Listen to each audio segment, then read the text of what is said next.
ఈ రోజు కాకాన గోవర్ధన్ రెడ్డి గారి కేసు ఒక్కటే చూడండి. ఆయన మొదటి నుంచి కూడా ప్రజల పక్షాన నిలబడి తెలుగుదేశం పార్టీ చేసే తప్పుల్ని ఎలా నిలదీస్తారో దానికి కక్ష సాధింపుగా ఈ రోజు ఈ కేసు పెట్టడం తప్ప మరొకటి కాదు. ఎందుకంటే మీరు చూస్తే ఏదైతే పొట్టి శ్రీరాములు నెల్లూరు జిల్లా వరదాపురంలో ప్రభుత్వ భూమిని ఆక్రమించి క్వార్ట్జ్ ఖనిజాన్ని తవ్వకం చేశారు అని ఒక కట్టుకథ అల్లారు.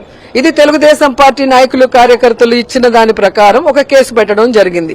దాంట్లో A1 గా ఉన్న శ్యాంప్రసాద్ రెడ్డి గారికి బెయిల్ వచ్చింది కాబట్టి ఎక్కడ కాకాని గారికి కూడా బెయిల్ వస్తుందో అన్న భయంతో ఈ రోజు ఆఫీసర్స్ తో ఆ మైనింగ్ జరిగిన చోట ఏదో జరిగిందన్నట్టుగా, అంటే వీళ్ళు తప్పుడు కట్టుకథ అల్లారు కదా, ఆ కథలో ఒక ఆఫీసరు అక్కడ SC STల్ని ఈయనేదో బెదిరించాడు, వాళ్ళని తిట్టాడు అని SC ST కేసు పెట్టి ఈ రోజు అరెస్ట్ చేశారు.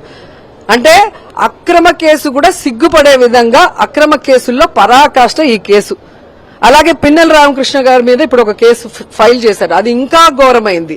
ఏంటంటే ఏదైతే వాళ్ళ కాన్స్టిట్యున్సీలో ఇరు వర్గాలు తెలుగుదేశం పార్టీ వాళ్ళు కొట్టుకున్నారో, ఒక వర్గంలో ఉన్న ఇద్దరిని ఇంకో వర్గంలో తెలుగుదేశంలో ఉన్న వాళ్ళు కారుతో గుద్ది చంపారు. ఆ కారు మీద తెలుగుదేశం పార్టీ ఎమ్మెల్యే నేమ్ వేసుకొని ఉన్నారు. ఇది సాక్షాత్తు SP గారే అనౌన్స్ చేశారు జరిగిన రోజు. కానీ ఈ రోజు ఆ ఎమ్మెల్యే చెప్పాడు తెలుగుదేశం పార్టీ ఎమ్మెల్యే అని. పోలీసులు దీంట్లో పిన్నెల రామకృష్ణ గారు ఆయన తమ్ముడి పాత్ర ఉంది, వీళ్లే చంపించారు అని చెప్పి ఒక అక్రమ కేసు ఫైల్ చేయడం జరిగింది. అంటే ఎంత నీచానికి వీళ్ళు దిగబడిపోయారో ఒకసారి చూసుకోండి. వీళ్ళందరినీ కూడా మేము హెచ్చరిస్తున్నాం.